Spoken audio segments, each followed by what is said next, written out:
Early Islamic philosophy or classical Islamic philosophy is a period of intense philosophical development beginning in the 2nd century of the Islamic calendar, early 9th centuries, and lasting until the 6th century late 12th centuries. The period is known as the Islamic Golden Age, and the achievements of this period had a crucial influence in the development of modern philosophy and science. For a nascent Europe, the influence represented one of the largest technology transfers in world history. This period starts with Al-Kindi in the 9th century and ends with Averroes, Ibn Rushd, at the end of 12th century. The death of Averroes effectively marks the end of a particular discipline of Islamic philosophy usually called the peripatetic Arabic school, and philosophical activity declined significantly in Western Islamic countries, namely in Islamic Spain and North Africa, though it persisted for much longer in the Eastern countries, in particular Persia and India, where several schools of philosophy continued to flourish: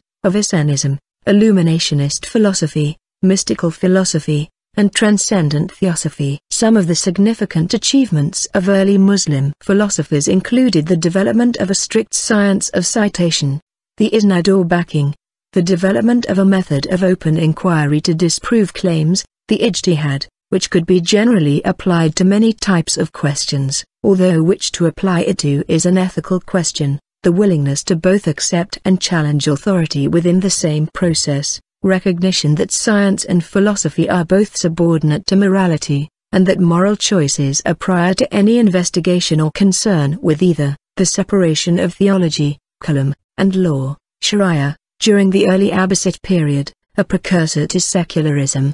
The distinction between religion and philosophy, marking the beginning of secular thought, the beginning of a peer review process, early ideas on evolution, the beginnings of the scientific method, an important contribution to the philosophy of science. The introduction of temporal modal logic and inductive logic, the beginning of social philosophy, including the formulation of theories on social cohesion and social conflict, the beginning of the philosophy of history.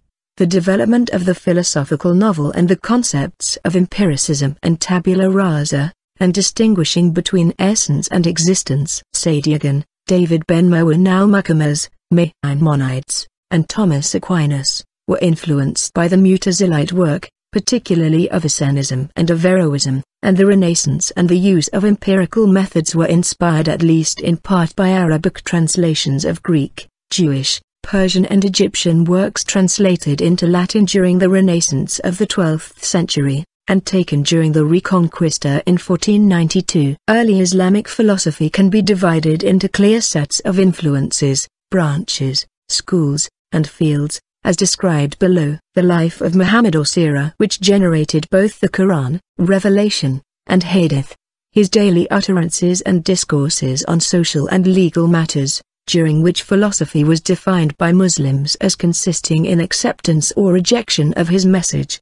Together the Sirah and Hadith constitute the Sunnah and are validated by isnad, backing, to determine the likely truth of the report of any given saying of Muhammad. Key figures are Imam Jafar al-Sadiq, Imam Bukhari, Imam Muslim, al-Tirmidhi, Ibn Majah, Abu Dawud and al-Nasai, each sifted through literally millions of hadith to accept a list of under one. This work, which was not completed until the 10th century, began shortly after the farewell sermon in 631. Ilm al-Kalam, Arabic, literally the study of speech or words, is the Islamic philosophical discipline of seeking theological principles through dialectic. Kalam in Islamic practice relates to the discipline of seeking theological knowledge through debate and argument. A scholar of Kalam is referred to as a mutaklim, plural mutaklimin. With Kalam, questions about the Sirah and Hadith, as well as science, Islamic science, and law, fiqh and sharia,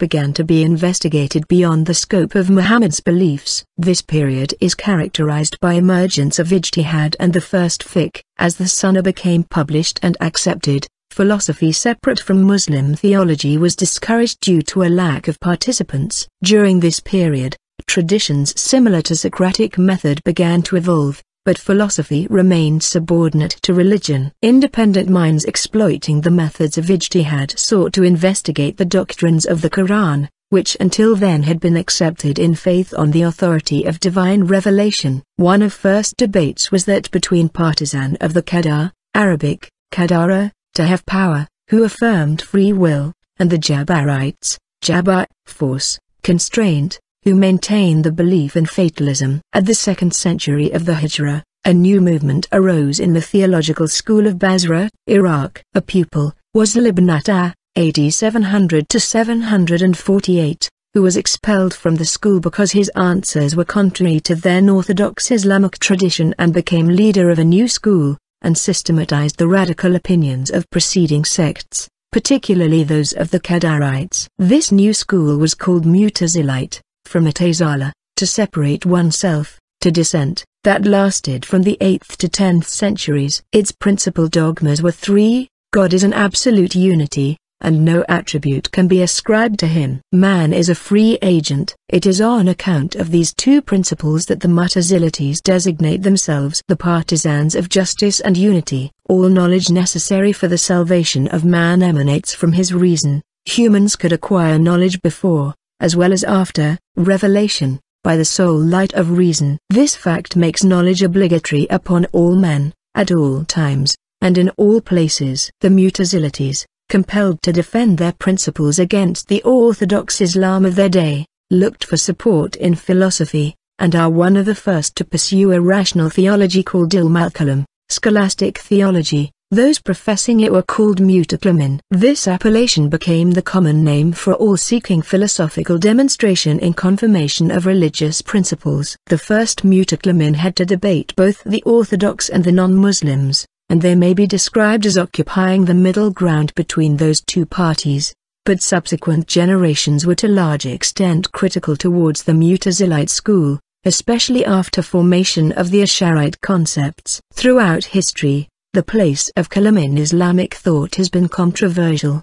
The vast majority of the early traditional Sunni Muslim scholars have either criticized or prohibited it. Jewish and Muslim peripatetics, generally, stopped short in their respective Aristotelianism whenever there was danger of wounding orthodox religion. Falsafa. From the 9th century onward, owing to Caliph al-Ma'mun and his successor, Greek philosophy was introduced among the Arabs, and the peripatetic school began to find able representatives among them. Such were Al-Kindi, Al-Farabi, Ibn Sina, Avicenna, and Ibn Rushd, Averroes, all of whose fundamental principles were considered as criticized by the Mutaklamin. Another trend, represented by the Brethren of Purity, used Aristotelian language to expound a fundamentally Neoplatonic and Neopythagorean worldview. During the Abbasid Caliphate, a number of thinkers and scientists, some of them heterodox Muslims or non-Muslims, played a role in transmitting Greek,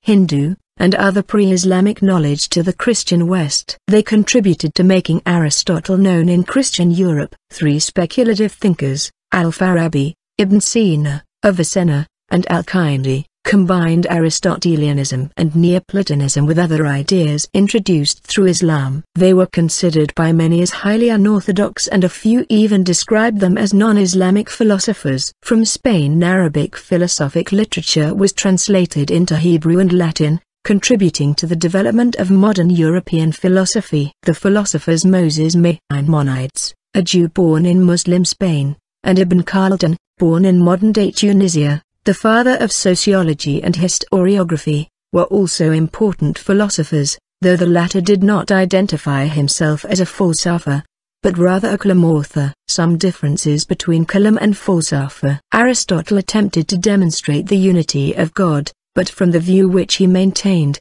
that matter was eternal, it followed that God could not be the creator of the world. To assert that God's knowledge extends only to the general laws of the universe, and not to individual and accidental things, is tantamount to denying prophecy. One other part of Aristotle's theory shocked the faith of the Mutaklamin, the Aristotelian theory of the soul. According to Aristotelianism, the human soul is simply man's substantial form, the set of properties that make matter into a living human body. This seems to imply that the human soul cannot exist apart from the body. Indeed, Aristotle writes, it is clear that the soul, or at least some parts of it, if it is divisible, cannot be separated from the body, and thus, Those have the right idea who think that the soul does not exist without the body. In Aristotelianism, at least one psychological force, the active intellect, can exist apart from the body. However, according to many interpretations,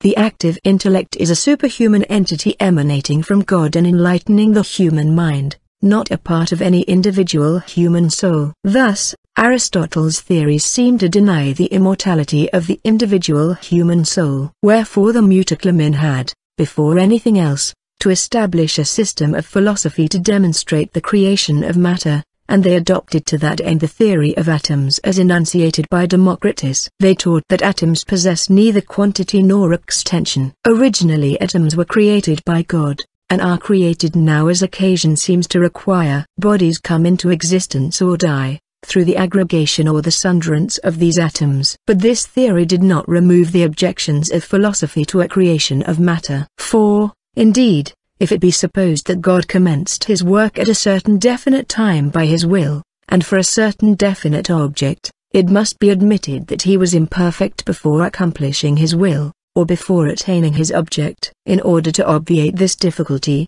the Mutaclamin extended their theory of the atoms to time, and claimed that just as space is constituted of atoms and vacuum, time, likewise, is constituted of small indivisible moments. The creation of the world once established, it was an easy matter for them to demonstrate the existence of a creator, and that God is unique, omnipotent, and omniscient. Main protagonists of Falsafa and their critics. The 12th century saw the apotheosis of pure philosophy and the decline of the Kalam, which later, being attacked by both the philosophers and the orthodox, perished for lack of champions. This supreme exaltation of philosophy may be attributed, in great measure, to Al-Ghazali, 1005–1111, among the Persians, and to Judah Halevi, 1140, among the Jews. It can be argued that the attacks directed against the philosophers by Al-Ghazali in his work, Tahafut al-Falasifa, the incoherence of the philosophers, not only produced, by reaction, a current favorable to philosophy, but induced the philosophers themselves to profit by his criticism. They thereafter made their theories clearer and their logic closer. The influence of this reaction brought forth the two greatest philosophers that the Islamic peripatetic school ever produced, namely, Ibn Bajjah, of Memphis, and Ibn Rushd, of Eros, both of whom undertook the defense of philosophy. Since no idea and no literary or philosophical movement either germinated on Persian or Arabian soil without leaving its impress on the Jews, the Persian Ghazali found an imitator in the person of Judah Halevi. This poet also took upon himself to free his religion from what he saw as the shackles of speculative philosophy, and to this end wrote the Kizari, in which he sought to discredit all schools of philosophy alike. He passes severe censure upon the Mutaclamin for seeking to support religion by philosophy. He says, "I consider him to have attained the highest degree of perfection who is convinced of religious truths without having scrutinized them and reasoned over them." Kuzari, v. Then he reduced the chief propositions of the Mutaclamin, to prove the unity of God, to 10 in number, describing them at length, and concluding in these terms: "Does the Kalam give us more information concerning God and his attributes than the Prophet did?" Ib. 3 and 4. Aristotelianism finds no favor in Judah Halevi's eyes, for it is no less given to details and criticism. Neoplatonism alone suited him somewhat, owing to its appeal to his poetic temperament. Ibn Rushd, of Eros, the contemporary of Maimonides, closed the first great philosophical era of the Muslims. He was a defender of Aristotelian philosophy against Ash'ari theologians led by Al-Ghazali. Of Eros philosophy was considered controversial in Muslim circles. The theories of Ibn Rushd do not differ fundamentally from those of Ibn Bajjah and Ibn Tufayl, who only follow the teachings of Ibn Sina, Avicenna, and Al-Farabi. Like all Islamic peripatetics, Ibn Rushd admits the hypothesis of the intelligence of the spheres and the hypothesis of universal emanation, through which motion is communicated from place to all parts of the universe as far as the supreme world, hypotheses which, in the mind of the Arabic philosophers, did away with the dualism involved in Aristotle's doctrine of pure energy and eternal matter. His ideas on the separation of philosophy and religion, further developed by the Averroist school of philosophy, were later influential in the development of modern secularism. But while Al-Farabi, Ibn Sina, Avicenna, and other Persian and Muslim philosophers hurried, so to speak, over subjects that trenched on religious dogmas, Ibn Rushd delighted in dwelling upon them with full particularity and stress. Thus he says, not only is matter eternal, but form is potentially inherent in matter, otherwise, it were a creation ex nihilo. Monk, Melanges, p. 444. According to this theory, therefore, the existence of this world is not only a possibility, as Ibn Sina declared, in order to make concessions to the orthodox, but also a necessity. Driven from the Islamic schools, Islamic philosophy found a refuge with the Jews, to whom belongs the honor of having transmitted it to the Christian world. A series of eminent men, such as the Ibn Tibbons, Narboni, Gersonides, joined in translating the Arabic philosophical works into Hebrew and commenting upon them. The works of Ibn Rushd especially became the subject of their study, due in great measure to Maimonides, who, in a letter addressed to his pupil Joseph ben Judah, spoke in the highest terms of Ibn Rushd's commentary. It should be mentioned that this depiction of intellectual tradition in Islamic lands is mainly dependent upon what West could understand, or was willing to understand, from this long era. In contrast, there are some historians and philosophers who do not agree with this account and describe this era in a completely different way. Their main point of dispute is on the influence of different philosophers on Islamic philosophy,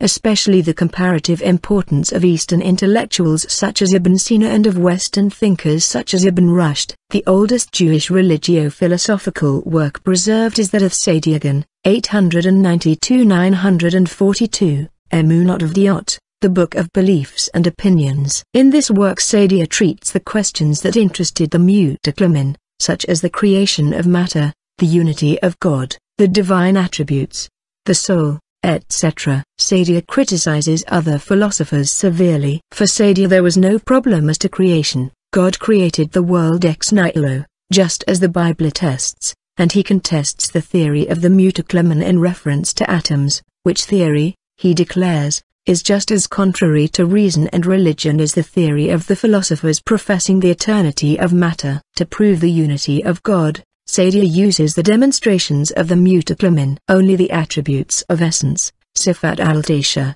can be ascribed to God, but not the attributes of action, Sifat al-Fi'liyya. The soul is a substance more delicate even than that of the celestial spheres. Here Sadia controverts the Mutaklamin, who considered the soul an accident arad, compare Guide for the Perplexed Eye.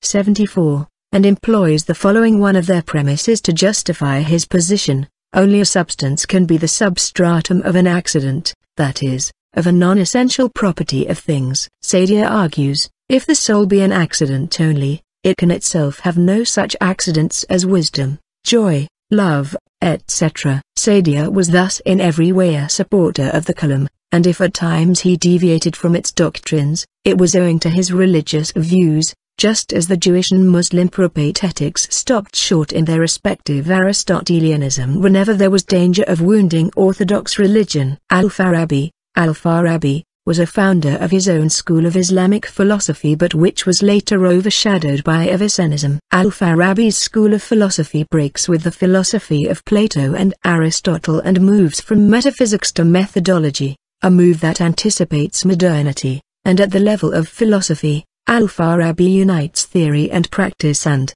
in the sphere of the political he liberates practice from theory. His Neoplatonic theology is also more than just metaphysics as rhetoric. In his attempt to think through the nature of a first cause, Al-Farabi discovers the limits of human knowledge. Al-Farabi had great influence on science and philosophy for several centuries, and was widely considered second only to Aristotle in knowledge, alluded to by his title of the second teacher. In his time, his work, aimed at synthesis of philosophy and Sufism, paved the way for the work of Ibn Sina, Avicenna. Due to Avicenna's, Ibn Sina's, successful reconciliation between Aristotelianism and Neoplatonism along with Kalam, Avicennism eventually became the leading school of Islamic philosophy by the 12th century. Avicenna had become a central authority on philosophy by then, and several scholars in the 12th century commented on his strong influence at the time. People nowadays believe that truth is whatever.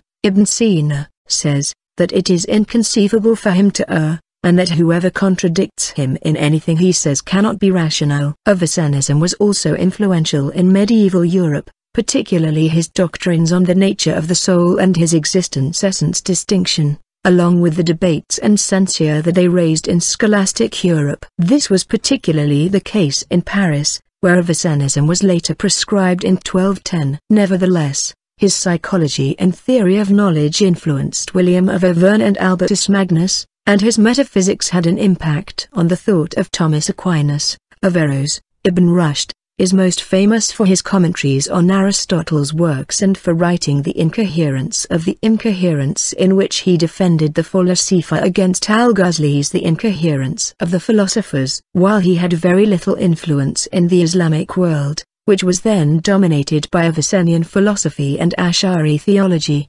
Averroism became very influential in medieval Europe, especially among the scholastics. Averroism eventually led to the development of modern secularism, for which Ibn Rushd is considered as the founding father of secular thought in Western Europe. The concept of existence precedes essence, a key foundational concept of existentialism, can also be found in the works of Averroes, as a reaction to Avicenna's concept of essence precedes existence.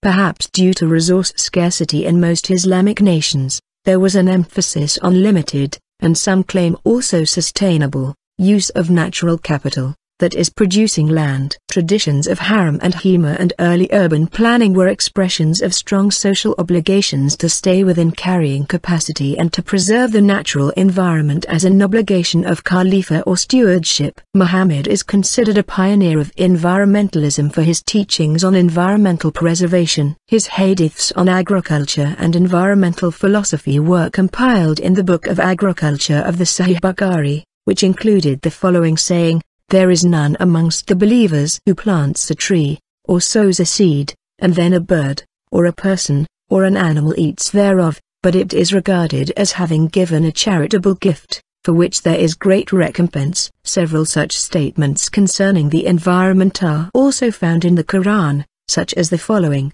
"And there is no animal in the earth nor bird that flies with its two wings, but that they are communities like yourselves." The earliest known treatises dealing with environmentalism and environmental science, especially pollution, were Arabic medical treatises written by Al-Kindi, to Ibn Luqa, Al-Razi, Ibn al-Jazar, Al-Tamimi, Al-Masihi, Avicenna, Ali ibn Ridwan, Ibn Jumay, Isaac Israeli ben Solomon, Abdel Latif, Ibn al-Qaf, and Ibn al-Nafiz. Their works covered a number of subjects related to pollution such as air pollution, water pollution, soil contamination, municipal solid waste mishandling, and environmental impact assessments of certain localities. Córdoba, Al-Andalus also had the first waste containers and waste disposal facilities for litter collection.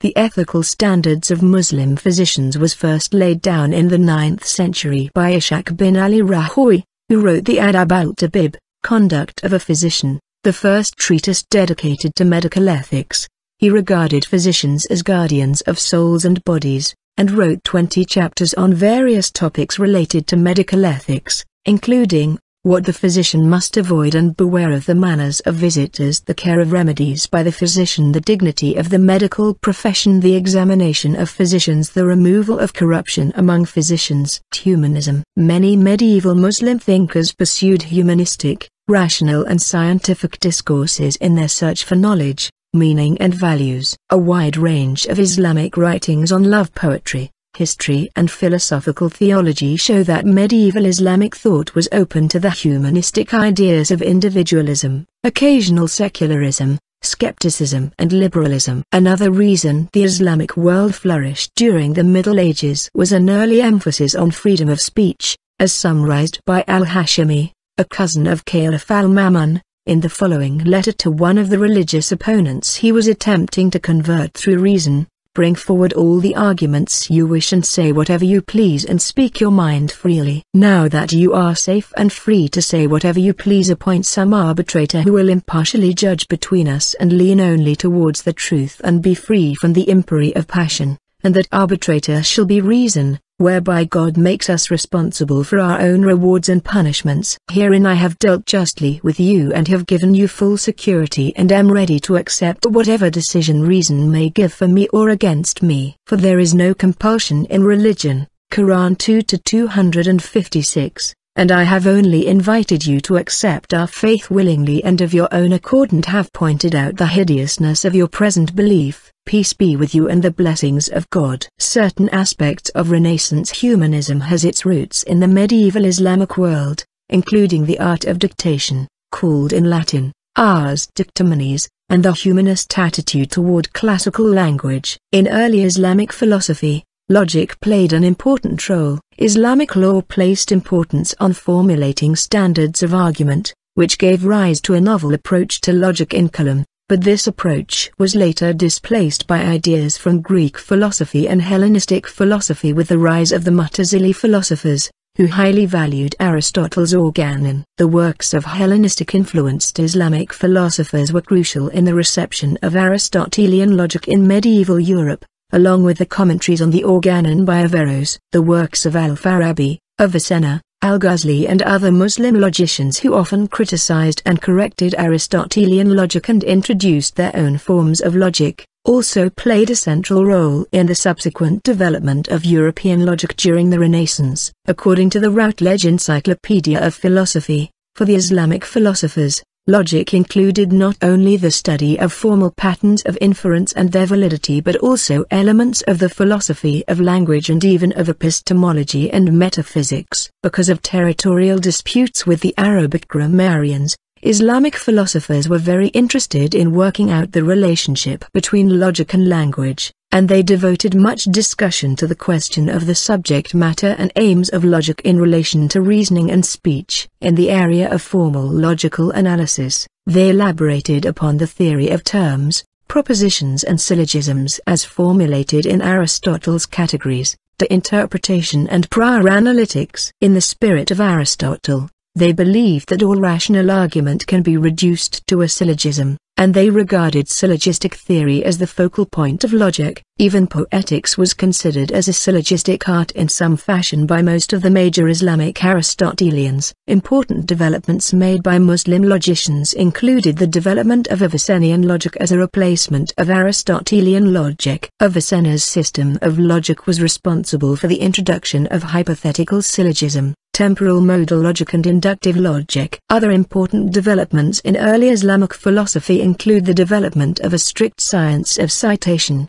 the isnad or backing, and the development of a scientific method of open inquiry to disprove claims, the ijtihad, which could be generally applied to many types of questions. Logic in Islamic law and theology. Early forms of analogical reasoning, inductive reasoning and categorical syllogism were introduced in fiqh, Islamic jurisprudence, sharia, Islamic law, and kalam, Islamic theology, from the 7th century with the process of qiyas, before the Arabic translations of Aristotle's works. Later during the Islamic Golden Age, there was a logical debate among Islamic philosophers, logicians and theologians over whether the term qiyas refers to analogical reasoning, inductive reasoning or categorical syllogism. Some Islamic scholars argued that qiyas refers to inductive reasoning, which Ibn Hazm, 994164, disagreed with, arguing that qiyas does not refer to inductive reasoning, but refers to categorical syllogism in a real sense and analogical reasoning in a metaphorical sense. On the other hand, Al-Ghazali, 1058-1111, and in modern times, Abu Muhammad Asam al-Maqdisi, argued that qiyas refers to analogical reasoning in a real sense and categorical syllogism in a metaphorical sense. Other Islamic scholars at the time, however, argued that the term qiyas refers to both analogical reasoning and categorical syllogism in a real sense. Aristotelian logic. The first original Arabic writings on logic were produced by Al-Kindi, Al-Qindus, 805-873, who produced a summary on earlier logic up to his time. The first writings on logic with non-Aristotelian elements was produced by Al-Farabi, 873–950, who discussed the topics of future contingents, the number and relation of the categories, the relation between logic and grammar, and non-Aristotelian forms of inference. He is also credited for categorizing logic into two separate groups, the first being idea and the second being proof. Averroes, 1126–98, was the last major logician from Al-Andalus, who wrote the most elaborate commentaries on Aristotelian logic. Avicennian logic. Avicenna, 9801037, developed his own system of logic known as Avicennian logic as an alternative to Aristotelian logic. By the 12th century, Avicennian logic had replaced Aristotelian logic as the dominant system of logic in the Islamic world. The first criticisms of Aristotelian logic were written by Avicenna, 980–1037, who produced independent treatises on logic rather than commentaries. He criticized the logical school of Baghdad for their devotion to Aristotle at the time. He investigated the theory of definition and classification and the quantification of the predicates of categorical propositions, and developed an original theory on temporal modal syllogism. Its premises included modifiers such as at all times, at most times, and at some time. While Avicenna, 9801037, often relied on deductive reasoning in philosophy, he used a different approach in medicine. Ibn Sina contributed inventively to the development of inductive logic, which he used to pioneer the idea of a syndrome. In his medical writings, Avicenna was the first to describe the methods of agreement, difference and concomitant variation which are critical to inductive logic and the scientific method. Ibn Hazm, 99411064, wrote The Scope of Logic, in which he stressed on the importance of sense perception as a source of knowledge. Al-Ghazali, Al-Ghazal 1058–1111, had an important influence on the use of logic in theology, making use of Avicennian logic in Kalam. Despite the logical sophistication of Al-Ghazali, the rise of the Ash'ari school from the 12th century slowly suffocated original work on logic in much of the Islamic world, though logic continued to be studied in some Islamic regions such as Persia and the Levant. Fakhr al-Din al-Razi, b. 1149, criticized Aristotle's first figure and developed a form of inductive logic, foreshadowing the system of inductive logic developed by John Stuart Mill, 1806–1873. Systematic refutations of Greek logic were written by the Illuminationist school, founded by Shihab al-Din Suhrawardi, 1155–1191, who developed the idea of decisive necessity, an important innovation in the history of logical philosophical speculation. Another systematic refutation of Greek logic was written by Ibn Taymiyyah, 1263–1328, the Ar-Radd al-Mantiqiyan, refutation of Greek logicians, where he argued against the usefulness, though not the validity, of the syllogism and in favor of inductive reasoning. Avicenna's proof for the existence of God was the first ontological argument, which he proposed in the metaphysics section of the Book of Healing. This was the first attempt at using the method of a priori proof, which utilizes intuition and reason alone. Avicenna's proof of God's existence is unique in that it can be classified as both a cosmological argument and an ontological argument. It is ontological insofar as necessary existence in intellect is the first basis for arguing for a necessary existent. The proof is also cosmological insofar as most of it is taken up with arguing that contingent existence cannot stand alone and must end up in a necessary existent. Distinction between essence and existence. Islamic philosophy, imbued as it is with Islamic theology, distinguishes more clearly than Aristotelianism the difference between essence and existence. Whereas existence is the domain of the contingent and the accidental, essence endures within a being beyond the accidental. This was first described by Avicenna's works on metaphysics, who was himself influenced by Al-Farabi. Some Orientalists, or those particularly influenced by Thomist scholarship, argued that Avicenna was the first to view existence, wujud, as an accident that happens to the essence, mahiyur. However, This aspect of ontology is not the most central to the distinction that Avicenna established between essence and existence. One cannot therefore make the claim that Avicenna was the proponent of the concept of essentialism per se, given that existence, al-wujud, when thought of in terms of necessity would ontologically translate into a notion of the necessary existent due to itself, wajib al-wujud bidatihi, which is without description or definition, and particularly without quiddity or essence, lamahiyalu. Consequently, Avicenna's ontology is existentialist when accounting for being coexistence in terms of necessity, wujub, while it is essentialist in terms of thinking about being coexistence, wujud, in terms of contingency qua possibility, imkan, or mumkin al-wujud, contingent being. Some argue that Avicenna anticipated Friedrich Bertrand Russell in holding that existence is an accident of accidents, and also anticipated Alexius Menon's view about non-existent objects. He also provided early arguments for a necessary being as cause of all other existence. The idea of essence precedes existence is a concept which dates back to Avicenna and his school of Avicennism, as well as Shihab al-Din Suhrawardi and his illuminationist philosophy. The opposite idea of existence precedes essence was thus developed in the works of Averroes and the Mullah Sadra's transcendent theosophy. More careful approaches are needed in terms of thinking about philosophers and theologians in Islam in terms of phenomenological methods of investigation in ontology, or ontotheology, or by way of comparisons that are made with Heidegger's thought and his critique of the history of metaphysics. Resurrection. Ibn al-Nafiz wrote the Theologus Autodidactus as a defense of the system of Islam and the Muslims' doctrines on the missions of prophets, the religious laws, the resurrection of the body, and the transitoriness of the world.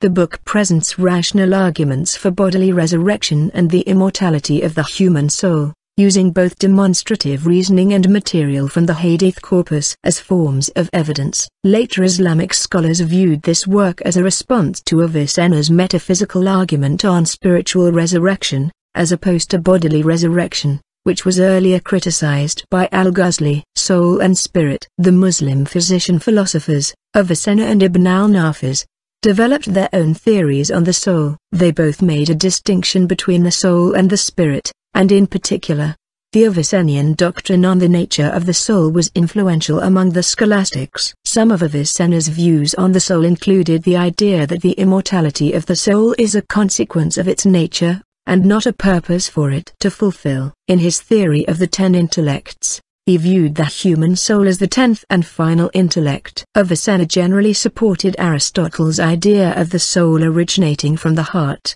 whereas Ibn al-Nafiz on the other hand rejected this idea and instead argued that the soul is related to the entirety and not to one or a few organs. He further criticized Aristotle's idea that every unique soul requires the existence of a unique source, in this case the heart. Ibn al-Nafiz concluded that the soul is related primarily neither to the spirit nor to any organ, but rather to the entire matter whose temperament is prepared to receive that soul, and he defined the soul as nothing other than what a human indicates by saying I. While he was imprisoned in the castle of Fardajan near Hamadan, Avicenna wrote his famous floating man thought experiment to demonstrate human self-awareness and the substantiality of the soul. He referred to the living human intelligence, particularly the active intellect, which he believed to be the hypostasis by which God communicates truth to the human mind and imparts order and intelligibility to nature. His floating man thought experiment tells its readers to imagine themselves suspended in the air, isolated from all sensations, which includes no sensory contact with even their own bodies. He argues that, in this scenario, one would still have self-consciousness. He thus concludes that the idea of the self is not logically dependent on any physical thing, and that the soul should not be seen in relative terms, but as a primary given, a substance. This argument was later refined and simplified by René Descartes in epistemic terms when he stated, I can abstract from the supposition of all external things, but not from the supposition of my own consciousness. Time. In contrast to ancient Greek philosophers who believed that the universe had an infinite past with no beginning, Medieval philosophers and theologians developed the concept of the universe having a finite past with a beginning. This view was inspired by the creation myths shared by the three Abrahamic religions, Judaism, Christianity and Islam. The Christian philosopher, John Philoponus, presented the first such argument against the ancient Greek notion of an infinite past. However, the most sophisticated medieval arguments against an infinite past were developed by the Islamic philosopher, Al-Kindi, Al-Kandis, the Jewish philosopher, Saadia ben Joseph, and the Islamic theologian, Al-Ghazali, Al-Ghazal. They developed two logical arguments against an infinite past, the first being the argument from the impossibility of the existence of an actual infinite, which states, an actual infinite cannot exist. An infinite temporal regress of events is an actual infinite. An infinite temporal regress of events cannot exist. The second argument, the argument from the impossibility of completing an actual infinite by successive addition, states, an actual infinite cannot be completed by successive addition. The temporal series of past events has been completed by successive addition. The temporal series of past events cannot be an actual infinite. Both arguments were adopted by later Christian philosophers and theologians, and the second argument in particular became more famous after it was adopted by Immanuel Kant in his thesis of the first antinomy concerning time. Truth. In metaphysics, Avicenna, Ibn Sina, defined truth as what corresponds in the mind to what is outside it. Avicenna elaborated on his definition of truth in his Metaphysics. The truth of a thing is the property of the being of each thing which has been established in it. In his Quodlibeta, Thomas Aquinas wrote a commentary on Avicenna's definition of truth in his Metaphysics and explained it as follows. The truth of each thing, as Avicenna says in his Metaphysica, is nothing else than the property of its being which has been established in it. So that is called true gold which has properly the being of gold and attains to the established determinations of the nature of gold. Now, each thing has properly being in some nature because it stands under the complete form proper to that nature, whereby being and species in that nature is. Early Islamic political philosophy emphasized an inexorable link between science and religion and emphasized the process of ijtihad to find truth. Ibn al-Haytham reasoned that to discover the truth about nature, it is necessary to eliminate human opinion and error, and allow the universe to speak for itself. In his Aporias against Ptolemy, Ibn al-Haytham further wrote the following comments on truth. Truth is sought for itself, but the truths, he warns, are immersed in uncertainties, and the scientific authorities, such as Ptolemy, whom he greatly respected, are not immune from error. Therefore, the seeker after the truth is not one who studies the writings of the ancients and, following his natural disposition, puts his trust in them, but rather the one who suspects his faith in them and questions what he gathers from them, the one who submits to argument and demonstration, and not to the sayings of a human being whose nature is fraught with all kinds of imperfection and deficiency. Thus the duty of the man who investigates the writings of scientists, if learning the truth is his goal, is to make himself an enemy of all that he reads, and, applying his mind to the core and margins of its content, attack it from every side. He should also suspect himself as he performs his critical examination of it, so that he may avoid falling into either prejudice or leniency. I constantly sought knowledge and truth, and it became my belief that for gaining access to the effulgence and closeness to God, there is no better way than that of searching for truth and knowledge. Atomistic philosophies are found very early in Islamic philosophy, and represent a synthesis of the Greek and Indian ideas. Like both the Greek and Indian versions, Islamic atomism was a charged topic that had the potential for conflict with the prevalent religious orthodoxy. Yet it was such a fertile and flexible idea that, as in Greece and India, it flourished in some schools of Islamic thought. The most successful form of Islamic atomism was in the Asharite school of philosophy, most notably in the work of the philosopher Al-Ghazali, 1058–1111. In Asharite atomism, atoms are the only perpetual, material things in existence, and all else in the world is accidental, meaning something that lasts for only an instant. Nothing accidental can be the cause of anything else, except perception, as it exists for a moment. Contingent events are not subject to natural physical causes, but are the direct result of God's constant intervention, without which nothing could happen. Thus nature is completely dependent on God, which meshes with other Asharite Islamic ideas on causation, or the lack thereof. Other traditions in Islam rejected the atomism of the Asharites and expounded on many Greek texts, especially those of Aristotle, an active school of philosophers in Spain, including the noted commentator Averroes, 1126–1198 AD, explicitly rejected the thought of Al-Ghazali and turned to an extensive evaluation of the thought of Aristotle. Averroes commented in detail on most of the works of Aristotle, and his commentaries did much to guide the interpretation of Aristotle in later Jewish and Christian scholastic thought. There are several cosmological verses in the Quran, 610–632, which some modern writers have interpreted as foreshadowing the expansion of the universe and possibly even the Big Bang theory. Don't those who reject faith see that the heavens and the earth were a single entity, then we ripped them apart? And the heavens we did create with our hands, and we do cause it to expand. Quran 51 hours 47 minutes. In contrast to ancient Greek philosophers who believed that the universe had an infinite past with no beginning, medieval philosophers and theologians developed the concept of the universe having a finite past with a beginning. This view was inspired by the creation myth shared by the three Abrahamic religions, Judaism, Christianity and Islam. The Christian philosopher, John Philoponus, presented the first such argument against the ancient Greek notion of an infinite past.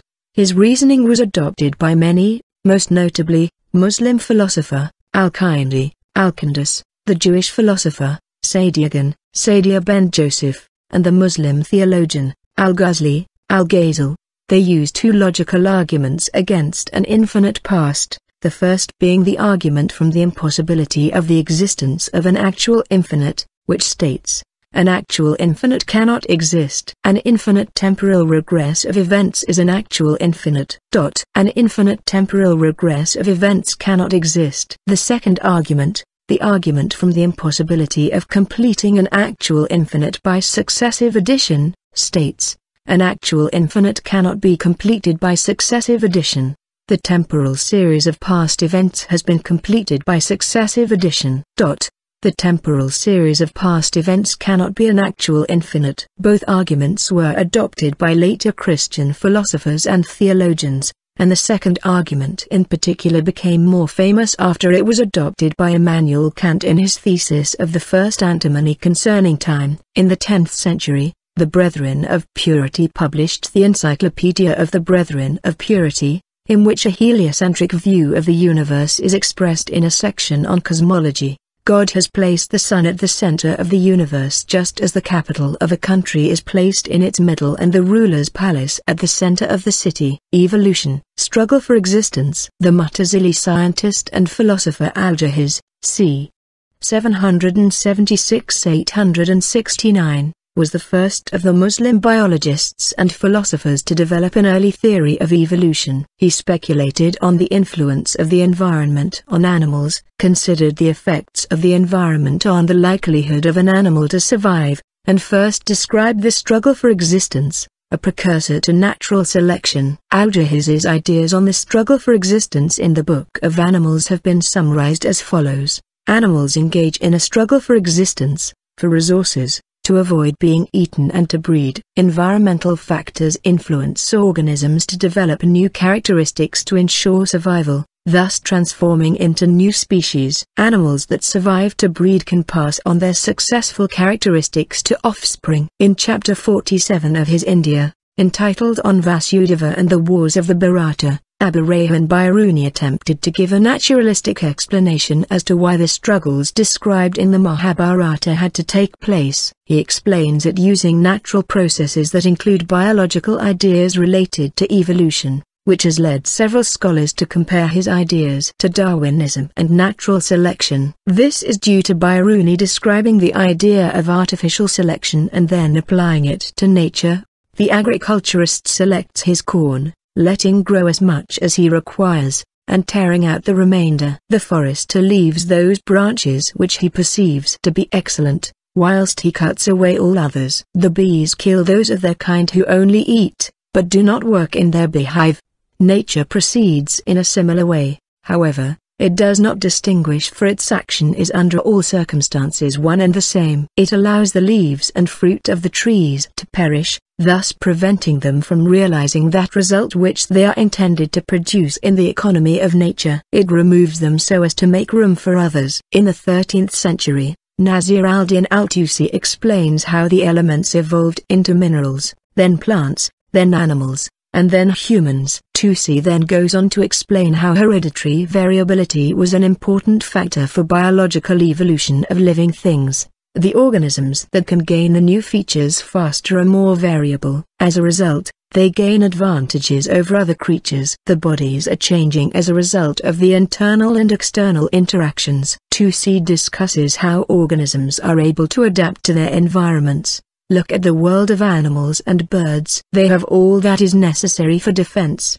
protection and daily life, including strengths, courage and appropriate tools, organs. Some of these organs are real weapons, for example, horn spear, teeth and claws knife and needle, feet and hoofs cudgel. The thorns and needles of some animals are similar to arrows. Animals that have no other means of defense, as the gazelle and fox, protect themselves with the help of flight and cunning. Some of them, for example, bees, ants and some bird species, have united in communities in order to protect themselves and help each other. Tusi then explains how humans evolved from advanced animals. Such humans, probably anthropoid apes, live in the western Sudan and other distant corners of the world. They are close to animals by their habits, deeds and behavior. The human has features that distinguish him from other creatures, but he has other features that unite him with the animal world, vegetable kingdom or even with the inanimate bodies. Transmutation of species. Al-Dinawari,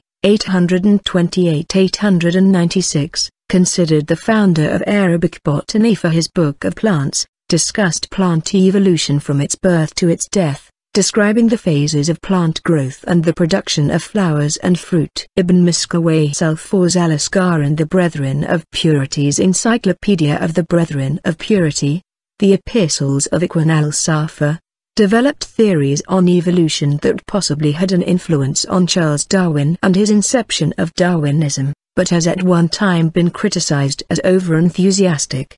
These books state that God first created matter and invested it with energy for development. Matter, therefore, adopted the form of vapor which assumed the shape of water in due time. The next stage of development was mineral life. Different kinds of stones developed in course of time, their highest form being marjan, coral. It is a stone which has in it branches like those of a tree. After mineral life evolves vegetation. The evolution of vegetation culminates with a tree which bears the qualities of an animal. This is the date palm. It has male and female genders. It does not wither if all its branches are chopped, but it dies when the head is cut off. The date palm is therefore considered the highest among the trees and resembles the lowest among animals. Then is born the lowest of animals. It evolves into an ape. This is not the statement of Darwin. This is what Ibn Miskawayh states, and this is precisely what is written in the Epistles of Ikhwan al-Safa. The Muslim thinkers state that ape then evolved into a lower kind of a barbarian man. He then became a superior human being. Man becomes a saint, a prophet. He evolves into a higher stage and becomes an angel. The one higher to angels is indeed none but God. Everything begins from him and everything returns to him. English translations of the Encyclopedia of the Brethren of Purity were available from 1812, while Arabic manuscripts of the Al-Fawz al-Asghar and the Epistles of Ikhwan al-Safa were also available at the University of Cambridge by the 19th century. These works likely had an influence on 19th century evolutionists, and possibly Charles Darwin. In the 14th century, Ibn Khaldun further developed the evolutionary ideas found in the Encyclopedia of the Brethren of Purity. The following statements from his 1377 work, the Muqaddimah, express evolutionary ideas. We explained that the whole of existence in all its simple and composite worlds is arranged in a natural order of ascent and descent, so that everything constitutes an uninterrupted continuum. The essences at the end of each particular stage of the worlds are by nature prepared to be transformed into the essence adjacent to them, either above or below them. This is the case with the simple material elements. It is the case with palms and vines, which constitute the last stage of plants, in their relation to snails and shellfish, which constitute their lowest stage of animals. It is also the case with monkeys, creatures combining in themselves cleverness and perception, in their relation to man, the being who has the ability to think and to reflect. The preparedness for transformation that exists on either side, at each stage of the worlds, is meant when we speak about their connection. Plants do not have the same fineness and power that animals have. Therefore, the sages rarely turn to them. Animals are the last and final stage of the three permutations. Minerals turn into plants, and plants into animals. But animals cannot turn into anything finer than themselves. Numerous other Islamic scholars and scientists, including the polymaths Ibn al-Haytham and al-Ghazini, discussed and developed these ideas. Translated into Latin, these works began to appear in the West after the Renaissance and may have had an impact on Western philosophy and science. The Ash'ari polymath Ibn al-Haytham is considered the pioneer of phenomenology. He articulated a relationship between the physical and observable world and that of intuition, psychology and mental functions. His theories regarding knowledge and perception, linking the domains of science and religion, led to a philosophy of existence based on the direct observation of reality from the observer's point of view. Much of his thought on phenomenology was not further developed until the 20th century. The philosophy of mind was studied in medieval Islamic psychological thought, which refers to the study of the nafs, literally self or psyche in Arabic, in the Islamic world, particularly during the Islamic Golden Age, 8th-15th centuries, as well as modern times, 20th-21st centuries, and is related to psychology, psychiatry and the neurosciences. Place and space. The Arab polymath Husayn ibn al-Haytham, died c. 1041, presented a thorough mathematical critique and refutation of Aristotle's conception of place, topos, in his Risala, called Filmakon, treatise/discourse on place. Aristotle's Physics, Book 4, Delta, stated that the place of something is the two-dimensional boundary of the containing body that is at rest and is in contact with what it contains. Ibn al-Haytham disagreed with this definition and demonstrated that place, al-Makon, is the imagined, three-dimensional, void, al-Khala al-Mutakayil, between the inner surfaces of the containing body. He showed that place was akin to space, foreshadowing Descartes' notion of place as space qua extensio or even Leibniz's analysis situs. Ibn al-Haytham's mathematization of place rested on several geometric demonstrations, including his study on the sphere and other solids, which showed that the sphere, al-Qura, is the largest in magnitude,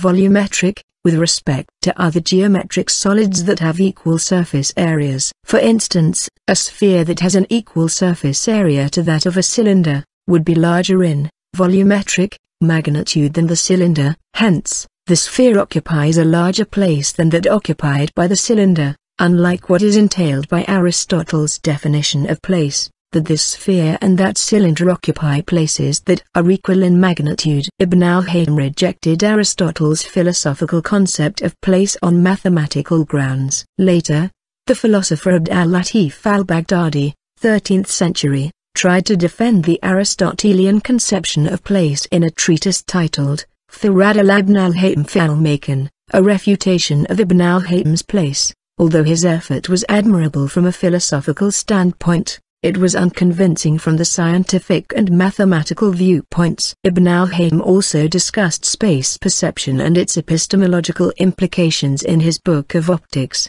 1021. His experimental proof of the intromission model of vision led to changes in the way the visual perception of space was understood, contrary to the previous omission theory of vision supported by Euclid and Ptolemy. In tying the visual perception of space to prior bodily experience, al-Haytham unequivocally rejected the intuitiveness of spatial perception, and, therefore, the autonomy of vision. Without tangible notions of distance and size for correlation, sight can tell us next to nothing about such things. Philosophy of education. In the medieval Islamic world, an elementary school was known as a maktab, which dates back to at least the 10th century. Like madrasas, which referred to higher education, a maktab was often attached to a mosque. In the 11th century, Ibn Sina, known as Avicenna in the West, in one of his books, wrote a chapter dealing with the maktab entitled The Role of the Teacher in the Training and Upbringing of Children, as a guide to teachers working at maktab schools. He wrote that children can learn better if taught in classes instead of individual tuition from private tutors, and he gave a number of reasons for why this is the case, citing the value of competition and emulation among pupils as well as the usefulness of group discussions and debates. Ibn Sina described the curriculum of a maktab school in some detail, describing the curricula for 2 stages of education in a maktab school. Primary education. Ibn Sina wrote that children should be sent to a maktab school from the age of 6 and be taught primary education until they reach the age of 14, during which time, he wrote that they should be taught the Quran, Islamic metaphysics, language, literature, Islamic ethics, and manual skills, which could refer to a variety of practical skills. Secondary education. Ibn Sina refers to the secondary education stage of maktab schooling as the period of specialization, when pupils should begin to acquire manual skills, regardless of their social status. He writes that children after the age of 14 should be given a choice to choose and specialize in subjects they have an interest in,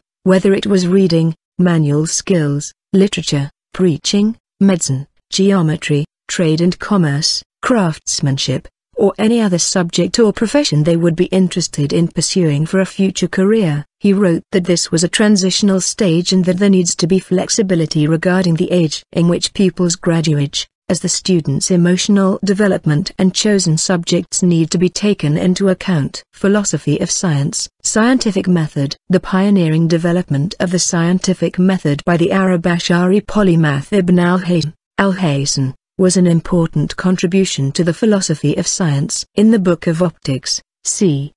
1025 AD, his scientific method was very similar to the modern scientific method and consisted of the following procedures: observation, statement of problem, formulation of hypothesis, testing of hypothesis using experimentation, analysis of experimental results, interpretation of data and formulation of conclusion, publication of findings. In the model of the motions, Ibn al-Haytham also describes an early version of Occam's razor, where he employs only minimal hypotheses regarding the properties that characterize astronomical motions, as he attempts to eliminate from his planetary model the cosmological hypotheses that cannot be observed from Earth. In his Aporias against Ptolemy, Ibn al-Haytham commented on the difficulty of attaining scientific knowledge. Truth is sought for itself, but the truths, he warns, are immersed in uncertainties, and the scientific authorities, such as Ptolemy, whom he greatly respected, are not immune from error.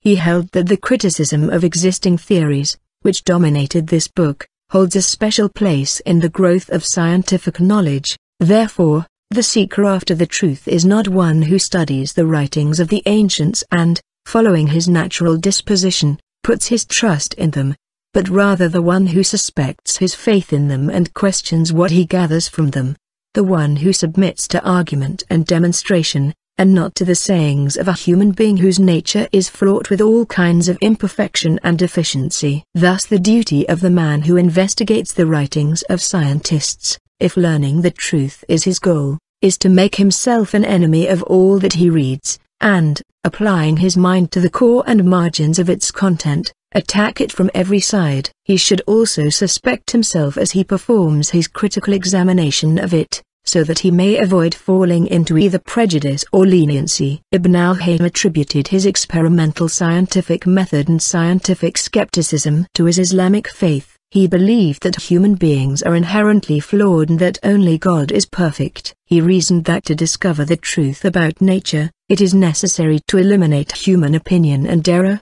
and allow the universe to speak for itself. In the Winding Motion, Ibn al-Haytham further wrote that faith should only apply to prophets of Islam and not to any other authorities, In the following comparison between the Islamic prophetic tradition and the demonstrative sciences, from the statements made by the noble sheikh, it is clear that he believes in Ptolemy's words in everything he says, without relying on a demonstration or calling on a proof, but by pure imitation, taqlid. That is how experts in the prophetic tradition have faith in prophets. May the blessing of God be upon them. But it is not the way that mathematicians have faith in specialists in the demonstrative sciences. Ibn al-Haytham described his search for truth and knowledge as a way of leading him closer to God. I constantly sought knowledge and truth, and it became my belief that for gaining access to the effulgence and closeness to God, there is no better way than that of searching for truth and knowledge. His contemporary Abu Rayhan al-Biruni also introduced an early scientific method in nearly every field of inquiry he studied. For example, in his treatise on mineralogy, Kitab al-Jamahir, Book of Precious Stones, he is the most exact of experimental scientists, while in the introduction to his study of India, he declares that to execute our project, it has not been possible to follow the geometric method, and develops comparative sociology as a scientific method in the field. He was also responsible for introducing the experimental method into mechanics, the first to conduct elaborate experiments related to astronomical phenomena, and a pioneer of experimental psychology. Unlike his contemporary Avicenna's scientific method, where general and universal questions came first and led to experimental work, al-Biruni developed scientific methods where universals came out of practical, experimental work and theories are formulated after discoveries. During his debate with Avicenna on natural philosophy, al-Biruni made the first real distinction between a scientist and a philosopher, referring to Avicenna as a philosopher and considering himself to be a mathematical scientist. Al-Biruni's scientific method was similar to the modern scientific method in many ways, particularly his emphasis on repeated experimentation. Biruni was concerned with how to conceptualize and prevent both systematic errors and random errors, such as errors caused by the use of small instruments and errors made by human observers. He argued that if instruments produce random errors because of their imperfections or idiosyncratic qualities, then multiple observations must be taken, analyzed qualitatively, and on this basis, arrive at a common-sense single value for the constant sought, whether an arithmetic mean or a reliable estimate. Experimental medicine. Avicenna, Ibn Sina, is considered the father of modern medicine, for his introduction of experimental medicine and clinical trials, the experimental use and testing of drugs, and a precise guide for practical experimentation in the process of discovering and proving the effectiveness of medical substances. In his medical encyclopedia, The Canon of Medicine, 11th century, which was the first book dealing with experimental medicine, it laid out the following rules and principles for testing the effectiveness of new drugs or medications, which still form the basis of modern clinical trials. The drug must be free from any extraneous accidental quality. It must be used on a simple, not a composite, disease. The drug must be tested with two contrary types of diseases, because sometimes a drug cures one disease by its essential qualities and another by its accidental ones. The quality of the drug must correspond to the strength of the disease. For example, there are some drugs whose heat is less than the coldness of certain diseases, so that they would have no effect on them. The time of action must be observed, so that essence and accident are not confused. The effect of the drug must be seen to occur constantly or in many cases, for if this did not happen, it was an accidental effect. The experimentation must be done with the human body, for testing a drug on a lion or a horse might not prove anything about its effect on man. Peer review.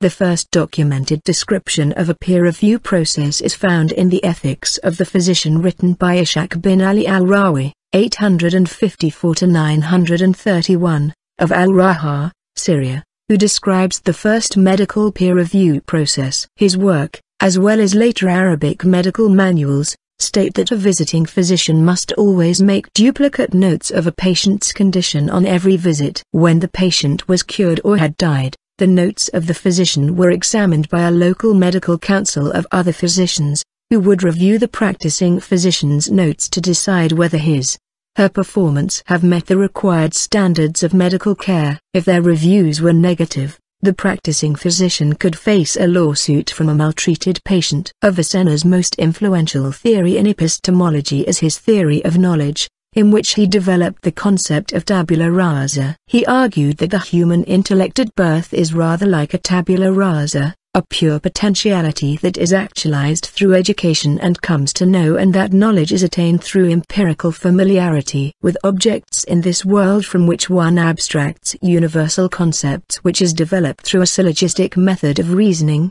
Observations lead to prepositional statements, which when compounded lead to further abstract concepts. In the 12th century, Ibn Tufayl further developed the concept of tabula rasa in his Arabic novel, Hayy ibn Yaqzan, in which he depicted the development of the mind of a feral child from a tabula rasa to that of an adult, in complete isolation from society on a desert island. The Latin translation of his work, entitled Philosophus Autodidactus, published by Edward Beaucock the Younger in 1671, had an influence on John Locke's formulation of tabula rasa in an essay concerning human understanding. Islamic eschatology is concerned with the Qiyamah, end of the world, last judgment, and the final judgment of humanity. Eschatology relates to one of the 6 articles of faith, Aqidah, of Islam. Like the other Abrahamic religions, Islam teaches the bodily resurrection of the dead, the fulfillment of a divine plan for creation, and the immortality of the human soul. Though Jews do not necessarily view the soul as eternal, the righteous are rewarded with the pleasures of Jannah, heaven, while the unrighteous are punished in Jahannam, hell. A significant fraction, 1/3, in fact, of the Quran deals with these beliefs, with many hadith elaborating on the themes and details. Islamic apocalyptic literature describing the Armageddon is often known as fitna, a test, and malahim, or Gaba in the Shiite tradition. Ibn al-Nafiz dealt with Islamic eschatology in some depth in his Theologus Autodidactus, where he rationalized the Islamic view of eschatology using reason and science to explain the events that would occur according to Islamic eschatology.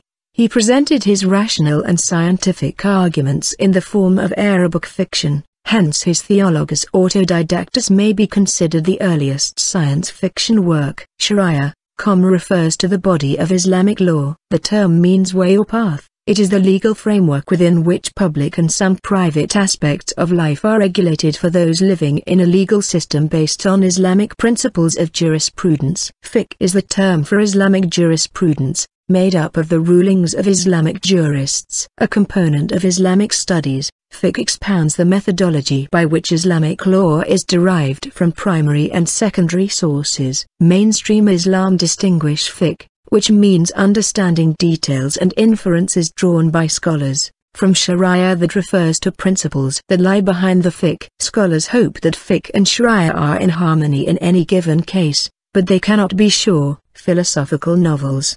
The Islamic philosophers, Ibn Tufayl, Abu Basa, and Ibn al-Nafiz, were pioneers of the philosophical novel. Ibn Tufayl wrote the first fictional Arabic novel Hayy ibn Yaqzan, Philosophus Autodidactus, as a response to Al-Ghazali's The Incoherence of the Philosophers, and then Ibn al-Nafiz also wrote a fictional novel Theologus Autodidactus as a response to Ibn Tufayl's Philosophus Autodidactus. Both of these novels had protagonists, Hayy in Philosophus Autodidactus and Kamil in Theologus Autodidactus, who were autodidactic individuals spontaneously generated in a cave and living in seclusion on a desert island, both being the earliest examples of a desert island story. However, while Hayy lives alone on the desert island for most of the story in Philosophus Autodidactus, the story of Kamil extends beyond the desert island setting in Theologus Autodidactus, developing into the first example of a science fiction novel. Ibn al-Nafiz described his book Theologus Autodidactus as a defense of the system of Islam and the Muslims' doctrines on the missions of prophets, the religious laws, the resurrection of the body, and the transitoriness of the world. He presents rational arguments for bodily resurrection and the immortality of the human soul, using both demonstrative reasoning and material from the Hadith corpus to prove his case. Later Islamic scholars viewed this work as a response to the metaphysical claim of Avicenna and Ibn Tufayl that bodily resurrection cannot be proven through reason, a view that was earlier criticized by Al-Ghazali. A Latin translation of Philosophus Autodidactus was published in 1671. Prepared by Edward Beauclerk the Younger. The first English translation by Simon Oakley was published in 1708, and German and Dutch translations were also published at the time. Philosophus Autodidactus went on to have a significant influence on European literature, and became an influential bestseller throughout Western Europe in the 17th and 18th centuries. These translations later inspired Daniel Defoe to write Robinson Crusoe, which also featured a desert island narrative and was regarded as the first novel in English. Philosophus Autodidactus also had a profound influence on modern Western philosophy. It became one of the most important books that heralded the scientific revolution and European Enlightenment, and the thoughts expressed in the novel can be found in different variations and to different degrees in the books of Thomas Hobbes, John Locke, Isaac Newton, and Immanuel Kant. The novel inspired the concept of tabula rasa developed in an essay concerning human understanding, 1690, by Locke, who was a student of Beauclerk. Philosophus Autodidactus also developed the themes of empiricism, tabula rasa, nature versus nurture, condition of possibility, materialism, and Molyneux's problem. The novel also inspired Robert Boyle, another acquaintance of Beauclerk, to write his own philosophical novel set on an island, The Aspiring Naturalist. Other European scholars influenced by Philosophus Autodidactus include Gottfried Leibniz, Melchizedek Thévenot, John Wallis, Christian Huygens, George Keith, Robert Barclay, the Quakers, and Samuel Hartlib. Political philosophy. Early Islamic political philosophy emphasized an inexorable link between science and religion, and the process of ijtihad to find truth. In effect, all philosophy was political as it had real implications for governance. This view was challenged by the Mutazilite philosophers, who held a more secular view and were supported by secular aristocracy who sought freedom of action independent of the caliphate. The only Greek political treatise known to medieval Muslims at the time was Plato's Republic. By the end of the Islamic Golden Age, however, the Asharite view of Islam had in general triumphed. Islamic political philosophy was, indeed, rooted in the very sources of Islam, that is the Quran and the Sunnah, the words and practices of Muhammad. However, in the Western thought, it is generally known that it was a specific area peculiar merely to the great philosophers of Islam, Al-Kindi, Al-Kandis, Al-Farabi, Ibn Sina, Avicenna, Ibn Bajjah, Avimpis, Ibn Rushd, Averroes, and Ibn Khaldun. The political conceptions of Islam such as Qudra, Sultan, Ummah, Ima and even the core terms of the Quran, that is Ibadah, Din, Rab and Ilah, is taken as the basis of an analysis. Hence, not only the ideas of the Muslim political philosophers but also many other jurists and ulama opposed political ideas and theories. For example, the ideas of the Khawarij in the very early years of Islamic history on Khilafah and Ummah, or that of Shia Islam on the concept of Imamah, are considered proofs of political thought. The clashes between the Ahli Sunnah and Shia in the 7th and 8th centuries had a genuine political character.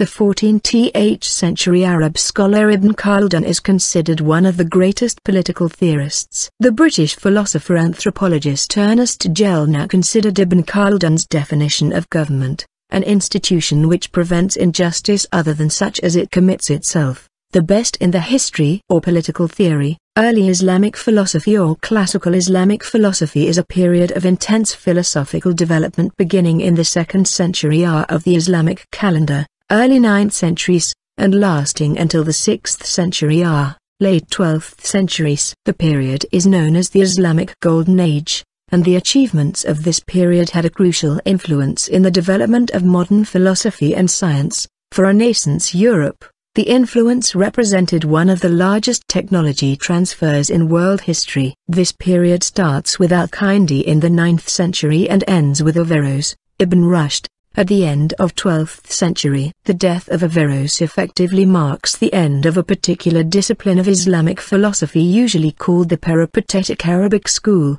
and philosophical activity declined significantly in Western Islamic countries, namely in Islamic Spain and North Africa, though it persisted for much longer in the Eastern countries, in particular Persia and India, where several schools of philosophy continued to flourish: Avicennism, Illuminationist philosophy, mystical philosophy, and transcendent theosophy. Some of the significant achievements of early Muslim philosophers included the development of a strict science of citation, the isnad or backing, the development of a method of open inquiry to disprove claims, the ijtihad, which could be generally applied to many types of questions, although which to apply it to is an ethical question, the willingness to both accept and challenge authority within the same process, recognition that science and philosophy are both subordinate to morality, and that moral choices are prior to any investigation or concern with either, the separation of theology, kalam, and law, sharia, during the early Abbasid period, a precursor to secularism, the distinction between religion and philosophy, marking the beginning of secular thought, the beginning of a peer review process, early ideas on evolution, the beginnings of the scientific method, an important contribution to the philosophy of science, the introduction of temporal modal logic and inductive logic, the beginning of social philosophy, including the formulation of theories on social cohesion and social conflict, the beginning of the philosophy of history, the development of the philosophical novel and the concepts of empiricism and tabula rasa, and distinguishing between essence and existence. Sadiagan, David Ben-Moen al-Muqammaz, Maimonides, and Thomas Aquinas, were influenced by the Mutazilite work, particularly Avicennism and Averroism, and the Renaissance and the use of empirical methods were inspired at least in part by Arabic translations of Greek, Jewish, Persian and Egyptian works translated into Latin during the Renaissance of the 12th century, and taken during the Reconquista in 1492. Early Islamic philosophy can be divided into clear sets of influences, branches, schools, and fields, as described below. The life of Muhammad or Sirah, which generated both the Quran, Revelation, and Hadith. His daily utterances and discourses on social and legal matters, during which philosophy was defined by Muslims as consisting in acceptance or rejection of his message.